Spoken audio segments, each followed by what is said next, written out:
fucking be like, what's going on? Just, what's going on, guys? We're back in the garage. We're gonna fix our mistake from before. You guys probably, if you watched the last video, I explained the whole thing. I blew a strut, so now we're gonna be putting new struts in, which you'll see which one I actually ended up going with a little bit later. But for now, we're just gonna get the car up on jack stands, get the wheels off, and try and get the struts out as quickly as we can.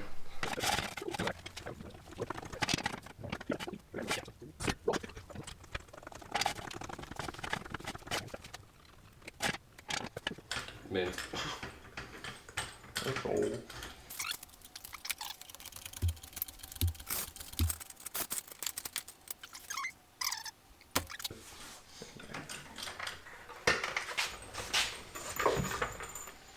Perfect. So, car, jack stands. Up. Bueno. Good.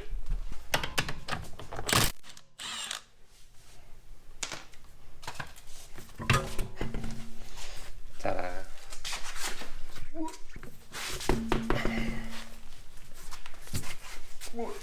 So, got the tires off, and kind of hard to see,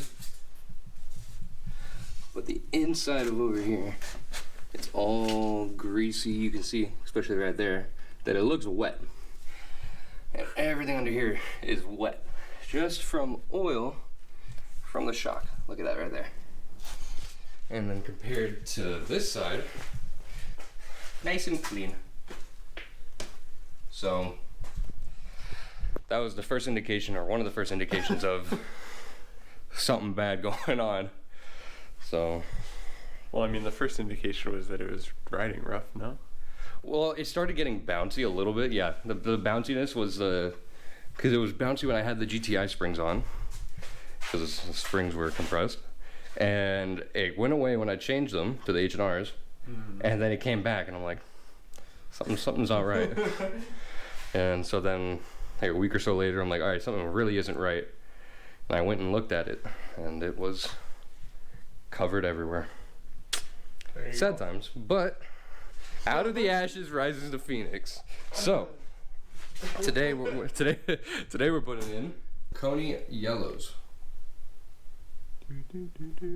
Blue and yellow. Definitely got the blue and yellow so they can match together.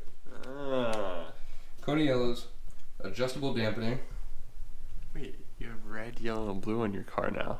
It's a Romanian car now. Romanian car.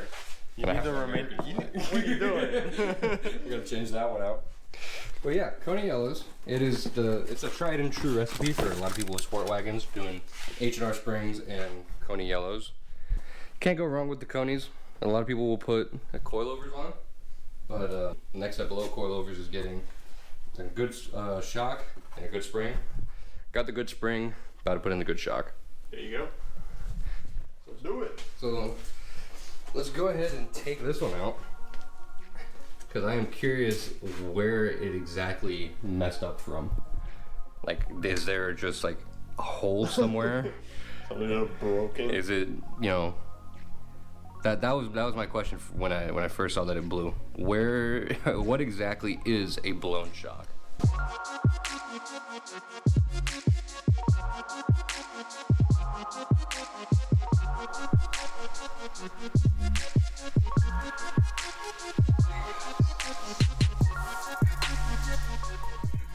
We got it out. This one. It seems like every single time we do this, it's a little bit easier. Yes. So it's out. Everything. You see how much dirt and stuff is all in here. It's kind of hard to see where it's coming from right now, where it actually failed. But once we get it apart, we can take a closer look at it. It's gotta be it. up top somewhere, no? That's what I was thinking. Because I mean, if you see oil at the top, unless it's like spraying out. Well, if you think about it, when the strut compresses, it puts the fluid under pressure. Yeah. So it would, if it failed somewhere, it would just spew out. True. So So you pump There's a little literally bit out. nothing, dude. That's crazy. Huh? It's like a pogo stick. Huh. Maybe once we take the spring out, we can see. Yeah, let's go ahead and do that, and you should be able to see it a lot better. So we got it apart.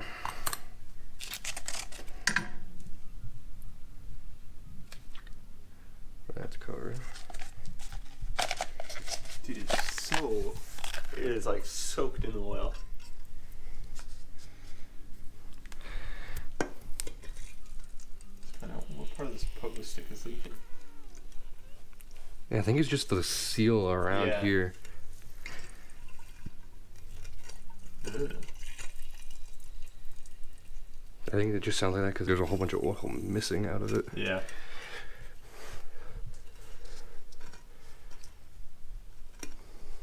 Yeah, I think it's just that seal. Huh. Hey. Kaboom. Kaboom. Now we get to put the shiny new parts on. Mm-hmm. I'm debating on cleaning inside there. Like all of this stuff. Yeah. Do you have the cleaner? I got brake cleaner, but I don't want to get this dirty, so it's alright. True. Alrighty. You want to go ahead and grab the new one? Yeah.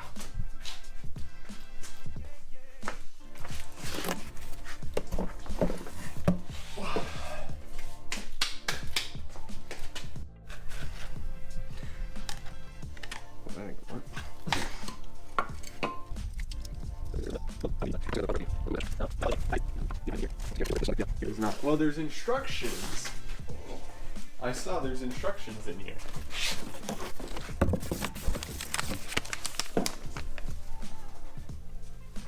Something. Install. I don't understand it. There's other papers and stuff in here. Ah! Aha! There's whole other parts that we were. Whole hardware? Yeah. Check it out. Well, this is the nut and bolt for the top. And this doesn't stay on permanently, but when I want to adjust it, that goes on there and this twists. Never mind. Alright, we'll be right back when we figure this out. Alright.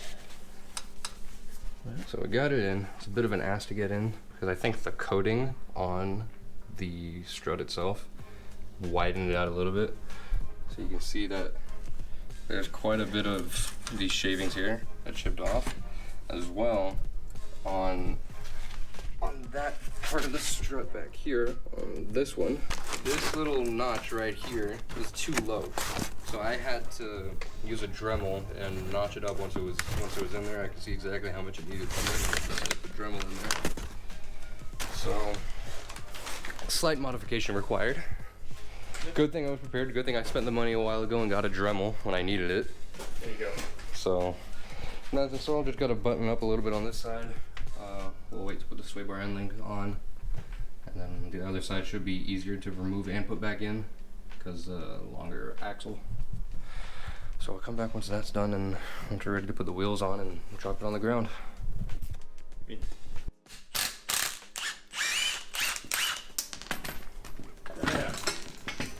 It's literally under zero tension. Boom shakalaka. Once we got the old strut apart, we decided to just knock out the passenger side. It took quite a bit more convincing, as you can see, but we eventually did get it in. We then got the tires back on and took the car off the jack stands. So we got the car off of the jacks. I gotta turn this light off. Got the car off of the jacks. Everything went in. This side was a lot easier, especially since we knew what we were dealing with. It's still in the pieces of wood.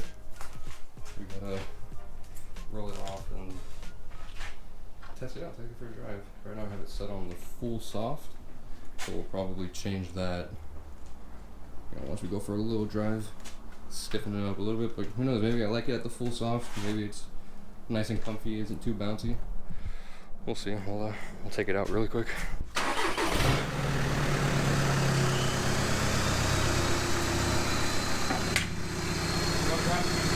Yeah.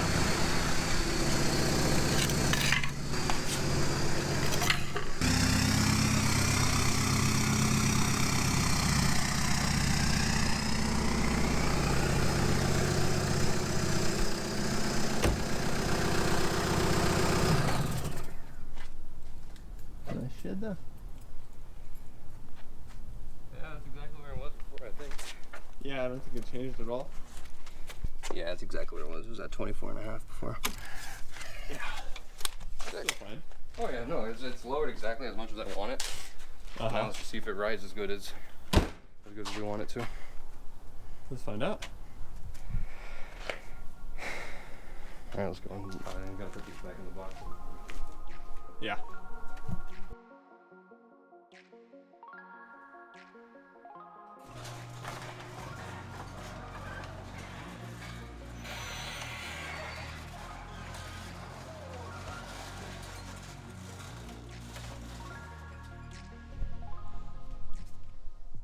So it's been about 2.5 weeks since we installed the struts, and it definitely fixed the problem. We knew it would fix the problem. We knew what the problem was. The car is currently really filthy. But yeah, we took it around, drove it around. I drove it for 2.5 weeks. This is my daily driver. So I dialed it in to exactly where I want it. I originally had it on full softs because I wasn't sure how I would want it to feel, and I wasn't sure how it would feel. But I ended up putting it all the way to almost full hards, and it was a bit too stiff, so I'm about a full turn from the full hard settings on the Coney Yellows.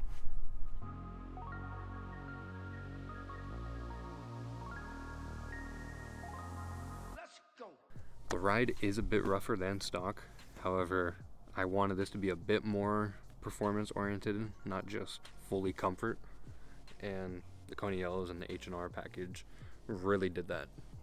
Now, are the Coney Yellows for everybody? I would say yes, simply because the adjustability on them and the softness can fit so many different preferences on the ride quality. The ride quality and the smoothness of it, regardless of the stiffness level, is absolutely amazing. With every bump, there's a certain level of confidence that this car has now that it didn't really have before. Now, with the adjustability, yes, you can't make it too hard, and it can be bone rattling, and you will feel every single bump depending on how you have it. However, with where it is right now, I think it is in the ideal spot. The car isn't too rough, still rides really nice, and when I do get on it in the corners, it handles it. It handles it really well, and it's really planted.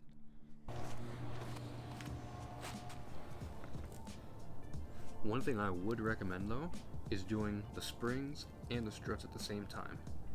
It's a bit of a pain in the ass to just do them separately, and it'll save you a lot of time and a lot of headache just doing it all at once.